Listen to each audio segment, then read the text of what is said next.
Uzi me deu uma manhã e tanto. Bom dia, bom dia. Então, Zelensky declara que alcançou seu objetivo. a little digression. Qual é esse objetivo? E como ele alcançou esse objetivo?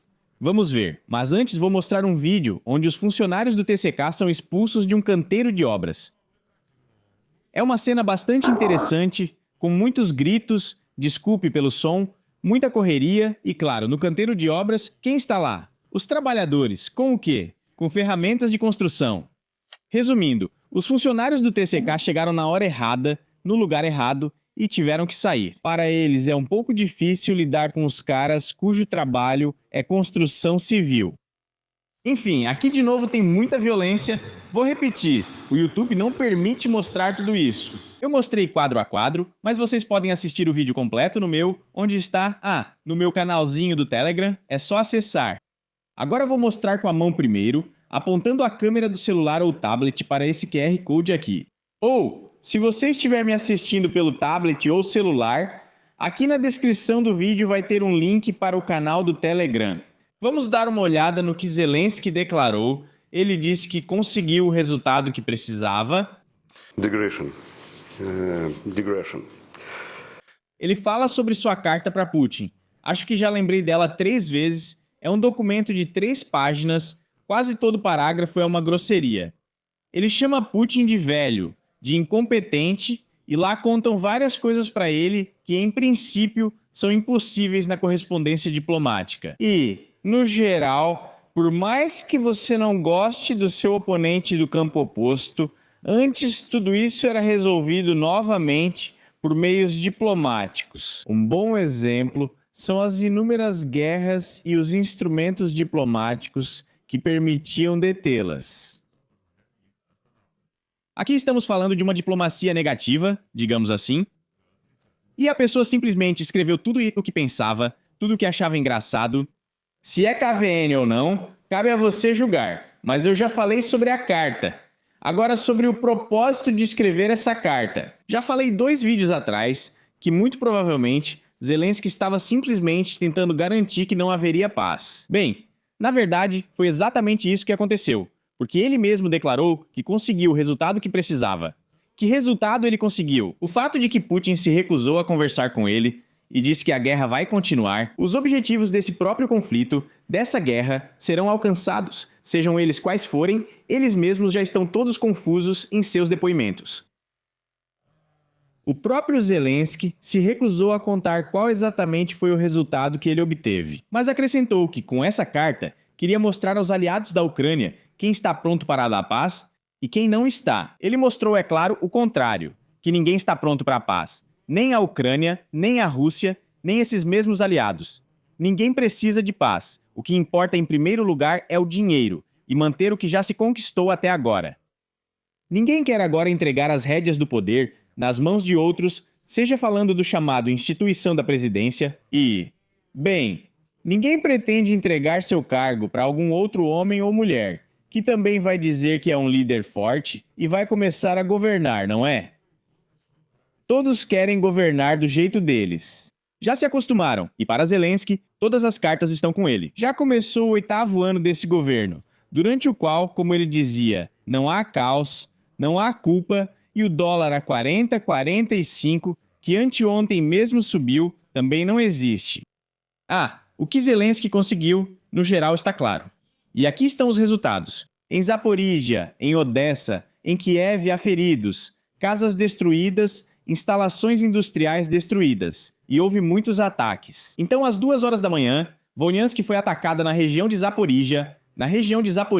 Em Odessa também foi atacada por volta das 2 horas por drones de ataque, 2 casas residenciais foram destruídas, a defesa aérea estava ativa, os drones estavam se movendo. Bem, e aqui tem de tudo. Aqui tem bombas guiadas CAB, drones, e tudo isso estava se movendo em direção à Ucrânia.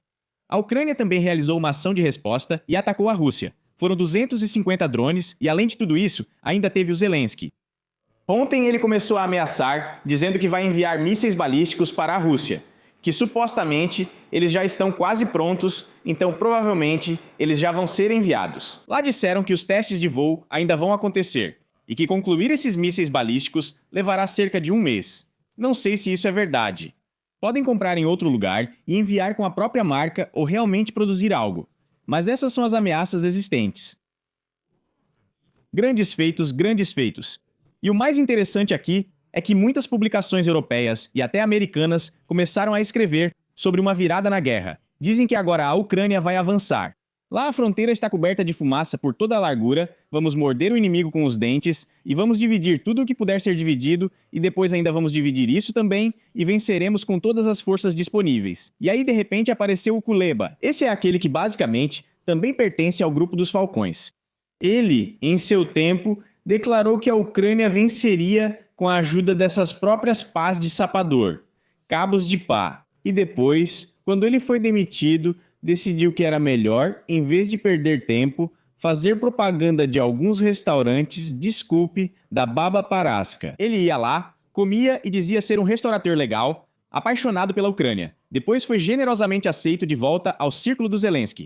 Mas apesar de ele ter começado a dizer como o Zelensky é bom, de repente ele diz: "Ah, pessoal, a guerra não acabou. E o que estão contando pra vocês? Que a guerra acabou? Que a fronteira já tem 90 pares de largura, ou talvez até mais alguma coisa. Isso não é verdade. Isso é extremamente interessante. Aqui está o próprio Kuleba, eu vou mostrar ele pra vocês, e ele conta tudo isso. É surpreendente, mas é um fato que esse homem, estando agora novamente no círculo de Zelensky, sendo quem ele é, diz que a guerra realmente não está acabando. E isso é verdade. Desculpem pelo uso frequente de realmente. Eu realmente não quero ser aquele cara chato que fica sentado atrapalhando as pessoas a dar conselhos, mas não. Todos já nos acostumamos com Kuleba. Antes, quando era vice de Kulibia, ele ao menos assinava como síbiga ao impedir a emissão de passaportes para homens. Por isso, toda a negatividade que podia ser despejada já foi despejada. E agora que a maioria daqueles que sofreram com tudo isso tem uma atitude extremamente negativa em relação a Kuleba, inclusive eu. Por isso, aqui nem preciso falar sobre o chato e sobre todos os relacionamentos em que sou extremamente negativa. Mas mesmo assim, vamos voltar ao vídeo. Primeiro, em novembro, voltaremos à narrativa de como sobreviveremos ao inverno. Isso é em novembro, ele diz que vai ter uma narrativa sobre como sobreviver ao inverno, e aqui eu também já disse muitas vezes que, para os funcionários, para a maioria, neve no inverno e frio no inverno são algo inimaginável. Você consegue imaginar, no inverno cai neve, ou pode fazer menos 2 ou menos 10 graus. Os funcionários correm e gritam: "Meu Deus, o que fazer? De onde veio isso?" Igualzinho aos habitantes da África, que nunca viram neve. Ou então, até mesmo os gatinhos, tigres e leões, pisando na neve. Claro, não estou falando dos tigres sírios, mas, por exemplo, dos tigres indianos. Ficam surpresos com o que acontece. Para os serviços públicos e funcionários, isso realmente surpreende. Tocam a neve com os dedinhos, tipo: "Oh meu Deus, o que é isso? Talvez seja traição, mas bem..." Em nenhum lugar da história da humanidade houve um momento em que os pontos de virada de uma guerra fossem definidos no exato instante em que algo acontece. Também é verdade, sim, aqui não, bem, em parte é verdade, em parte não. Porque, por exemplo, o ponto de virada na guerra contra a Alemanha fascista, era visível. Lá foram conquistadas várias vitórias seguidas. Depois disso, ficou claro que era o ponto de virada, especialmente quando as tropas fascistas recuaram. Aqui, bem, no entanto, em parte Kuleba está certo, porque às vezes esses pontos de inflexão, digamos assim, não são perceptíveis. Será que em Stalingrado, depois da libertação da cidade, Zhukov foi até Stalin e contou a ele sobre o ponto de virada na guerra?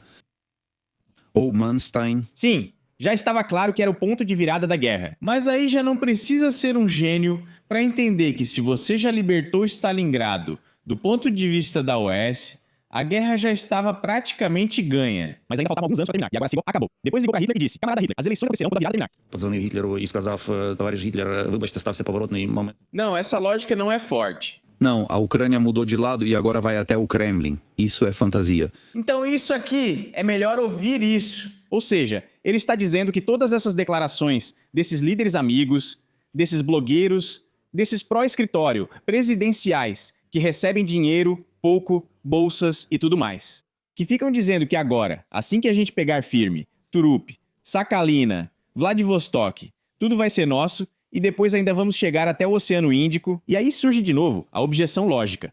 Como vocês vão conseguir isso se o dinheiro que receberam era só para resistir um pouco?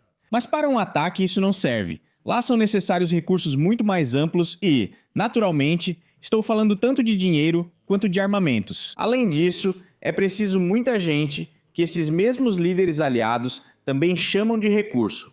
E aí Kuleba chega à conclusão correta de que agora não haverá nenhuma reviravolta ou recuo por parte da Rússia, nem avanço por parte da Ucrânia. Resumindo, é uma guerra de posições determinada pelas zonas de morte, sob fogo de drones, que agora são numerosos na linha de frente. Essa guerra não vai acabar, ela é de posições. Se na Primeira Guerra Mundial era possível ficar vários meses na linha de contato sem que nada acontecesse, agora basicamente é a mesma coisa. Naquela época era pelo equilíbrio de forças, agora é pelos drones. Um lado pode até ter mais projéteis ou mísseis que o outro. Mas agora tudo mudou tanto. A forma de conduzir a guerra, as ferramentas, a estratégia, a tática, que no fim das contas não há predominância de nenhum dos lados. Eu entendo que, para alguns espectadores e ouvintes, essa história é muito boa para a cabeça e eu concordo. Se isso faz a vida das pessoas ficar mais fácil, então, por favor, ouçam, leiam. Mas é preciso manter a cabeça fria. Mas aqui sim, é claro que é preciso ter e manter a cabeça fria. Isso também é verdade. É surpreendente com Kuleba, mas em uma fala ele expressou 2 ou 3 ideias corretas. Normalmente, quando você ouve e pensa, de onde vocês surgem assim? Depois, aqui tem outra coisa interessante do ponto de vista de outro representante ucraniano. Bem, não do governo, mas alguém próximo a ele. Aqui há uma escassez de mão de obra, e a perspectiva de fronteiras abertas realmente às vezes parece ameaçadora de outra forma. Um cara comenta que o vídeo é longo, 2 minutos, e inicia falando sobre a abertura das fronteiras. Isso não é assustador. Ele lembra que no exterior, os jornalistas lembram que agora há 8 milhões de ucranianos fora do país, e são principalmente ucranianos economicamente ativos. Ou seja, o que isso significa? Isso significa que, em primeiro lugar, não são crianças nem aposentados, que nem sempre trabalham. E no caso dos aposentados, as crianças nunca trabalham. Se forem crianças, mas são 8 milhões de ucranianos economicamente ativos, que trabalham, que trazem benefícios ao país onde estão, porque eles se inserem no sistema econômico desse país. O homem fica em silêncio. Depois fazem uma pergunta lógica para ele. Bem, se abrirmos as fronteiras, não vai sair ainda mais gente? Ele diz, não, na verdade vai sair pouca gente. Ele começa a listar quantas centenas de milhares podem sair e dizem que cerca de 1,5 milhão de pessoas ativas deve sair. Ele fica em silêncio, mas isso foi um spoiler. Sim, interessante. Mais uma vez convidaram ele para o estúdio, mas não ensinaram a falar, nem deram nenhum papel para ele, e ele se enrola nas respostas. Pra quê? Isso é uma pergunta retórica no Telemaratona, mas parece estranho. A quantidade dessas pessoas, Ipa, não mostra que ainda haja algum tipo de ucraniano gracioso. Saíram, pelo que me lembro, foi mencionado o número de 400 ou 440 mil. Isso é pouco para ele, pode sair. Ainda há 20 milhões lá. Não é assustador. Ele disse que para a Ucrânia isso não assusta. Embora na Ucrânia restem, se Deus quiser, cerca de 20 milhões de pessoas. Isso não parece assim. Isso não é pouco. Pouco. Eu acho que ainda podem sair mais 1,5 a 2 milhões. E Aleph novamente? Você, 1,5 a 2 milhões, sendo que antes disso ele dizia que não era nada grave. A Ucrânia provavelmente é uma catástrofe. Bem, isso dá mais ou menos 5% de algo novo. Mesmo se considerarmos 2 milhões de 20 milhões, isso dá 10%. E 1 milhão, consequentemente, são 5%. Ou seja, 1,5 milhão vai dar mais ou menos 7 ou 7,5%. Pois é, no total, mais 7% das pessoas economicamente maduras e ativas ainda vão embora. E para um homem, isso não é lá grande coisa. Ou seja, ficam aqueles que recebem dinheiro simplesmente assim. Estamos falando desses maratonistas de potência, desses barbeiros de shopping e outros semelhantes. Estamos falando daqueles que não podem simplesmente sair porque essas pessoas não têm condições, ou são pobres, ou o trabalho deles os prende. Resumindo, 1,5 milhão a 2 milhões da população trabalhadora, considerando que temos 10 milhões e 200 mil que não são aposentados. Aposentados, sim, de fato. Lembrando que quem vai sair não são os aposentados. 10 milhões de aposentados. Nunca tinha ouvido esse número antes. Mas então, se há 20 milhões de pessoas no país, e 10 milhões são aposentados pelo que entendi, uns 2 milhões são crianças. Então sobra o quê? 8 milhões, dos quais saem 1 a 2 milhões, como ele disse. E isso não assusta. Pois é. Ou seja, como eu já disse, certa vez fizeram um levantamento de quantas pessoas não são funcionários públicos, mas quantos empresários de verdade temos que pagam impostos e que de fato sustentam o orçamento. Isso é 1 milhão de pessoas. 1 milhão de empresários economicamente ativos. Perfeito, perfeito. Esse é um encerramento digno de tudo isso. Bem, agora vamos dar uma olhada, além desses caras que vimos, nos nossos queridos e poderosos líderes. Porque como não poderíamos vê-los nesta manhã maravilhosa? Tem, por exemplo, faz tempo que vocês provavelmente não viram vários deles. Sim, primeiro vamos avaliar naturalmente o que já aconteceu e depois passaremos ao que está por vir. Aqui temos tudo, porque a primeira parte é poderosa. E agora vamos dar uma olhada na combatente. Esta é a combatente gorda que está sentada em algum quartinho. Bem, aqui aliás já parece mais que são condições de combate. Não, as condições em si são parecidas, porque aqui tem algum tipo de isolador e claramente não é um estúdio. Embora conhecendo nossos profissionais da mídia, eles podem montar algo assim em algum porão e depois dizer que é uma trincheira. Bem, ela mesma, claro, não parece nada militar. Maquiagem, unhas feitas, manicure, o rosto... Não, só queria dizer, não está desfigurado. Tá bom, melhor não comentar. Ou seja, sem arranhões, sem sinais de emagrecimento, nada. É claro que a mulher anda livremente na rua. Ela claramente não está numa floresta, então é uma escolha estranha. Vamos ver o que ela dirá. Ah, sim. Esses são todos fujões da mobilização. Agora com Zênia está uma mulher que, bom, não canta, mas pelo menos está tentando nos enrolar aqui. E ainda arrumaram o cabelinho para ficar de jeitos diferentes. Aparentemente, quiseram mostrar o quanto ela, como diriam, através do ucraniano Haskevdina, mas na verdade só juntaram de formas diferentes. E o cabelo está em ótimo estado, dá pra ver tudo isso. Ela aproxima os ocupantes do que é dela em Natal. E olha só a manicure, como está? Olhem só essa manicure. Tudo isso, naturalmente, são consequências da guerra. E os salões de manicure já chegaram até essas valquírias. Como isso se desenvolveu de forma tão divina? Que magrinha, meu Deus. Sem maquiagem. Claro que estou sendo sarcástico, sem produtos de cuidados pessoais. Sempre vai ter gente assim em algum posto médico de campo, algo desse tipo. Você chega e pergunta, vocês têm queratina para alisar o cabelo? Temos. E vocês têm batom? Temos. Me dá por favor os dois e mais alguma coisa aí para a pele brilhar. Tem tudo. É uma guerra de aparência. E cada pessoa que age assim faz a balança pender para o inimigo. Isso é impossível. Claro, é isso mesmo. Tudo de uma vez. Vencemos todo mundo. Chorny Chernoguz é um cara esperto. Vencemos todo mundo, absolutamente. Ela simplesmente abre rombos nos corpos dos inimigos em direção ao leste, provavelmente. Ouviu? História assustadora. Aqui é preciso aprender a correr. Pelo menos aprendeu a olhar para a tela. Porque normalmente eles olham para outro lugar, ou para o lado. Teve um cara que simplesmente não conseguia olhar, parecia até um batedor de carteiras pelo jeito dele. E essa olha para a câmera. Acho que é uma atriz iniciante ou pegaram essa mulher de alguma série. Mulher. Velocistas... Ou maratonista. É preciso aprender a organizar sua vida para o longo prazo, para a luta. Comentam sobre um canal no Telegram e TikTok. Ou seja, todos estão cansados da guerra, mas geralmente esse cansaço vem de quem está longe dela. Aham.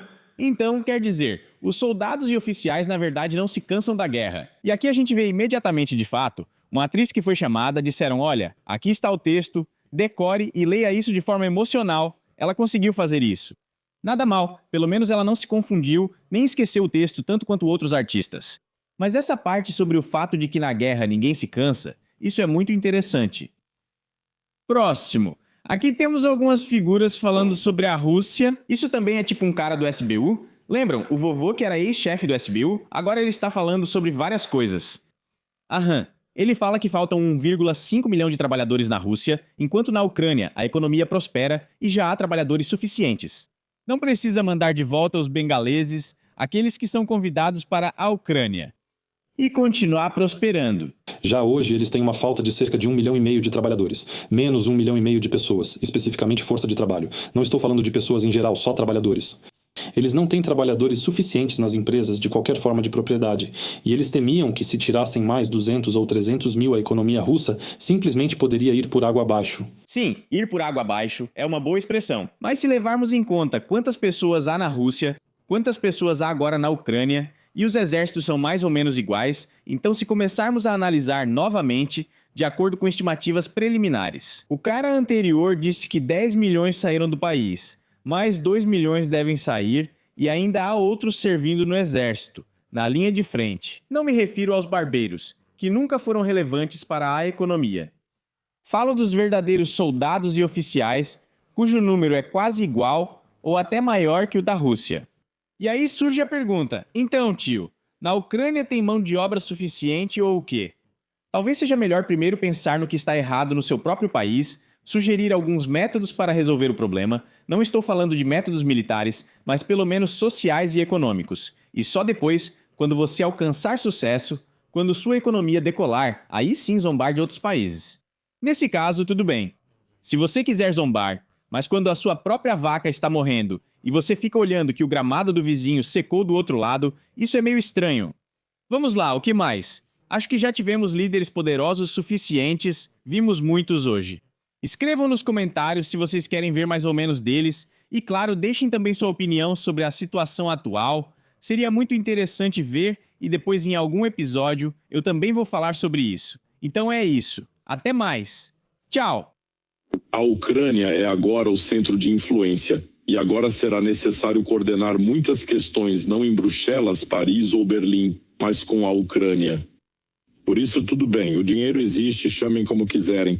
Com mísseis de 2 a 3 mil quilômetros de alcance, alianças pré-existentes perdem importância, pois você pode formar as alianças mais vantajosas para nós e não seguir acordos impostos por outros. Você precisa entender que há grandes problemas com dinheiro.